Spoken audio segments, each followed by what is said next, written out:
আমি রিচার্লিসনের মতন কোনো মেয়ের দিকে তাকাবো না। আমি ফিলিপে কুতিনিওর মতন কখনোই তোমার জীবন থেকে হারাবো না।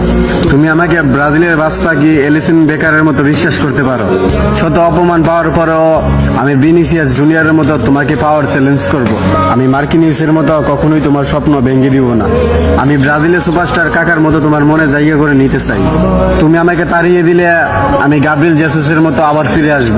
আমি রাফিনার মতো তোমার সব রাগ সহ্য করে নিব। তোমাকে নিয়ে কেউ বাজে কথা বললে আমি অ্যান্টনির মতো প্রতিশোধ নিব। আমি কাশ্মীরের মতো কখনোই তোমার দিকে চোখ রাঙিয়ে কথা বলবো না। আমি পাকুয়েতার মতো তোমার সব বিপদে তোমার পাশে থাকতে চাই। আমি যদি কোনো ভুল করি তাহলে আমি সিলভারের মতো তোমার কাছে ক্ষমা চেয়ে নিব। হয়তো আমি মার্টিনেলি সিলভার মতো কিউট না, হয়তো আমি রদ্রিগোর মতো শ্যামলা, কিন্তু তুমি আমার কাছে গিমারায়েসের মতো সুন্দর। তবুও আমি ফিরমিনিওর মতো একটা শেষ সুযোগের অপেক্ষায় থাকবো। সবশেষে বলি, তোমাকে না পেলে আমি নেইমারের মতো অজোড়া কান্না করব।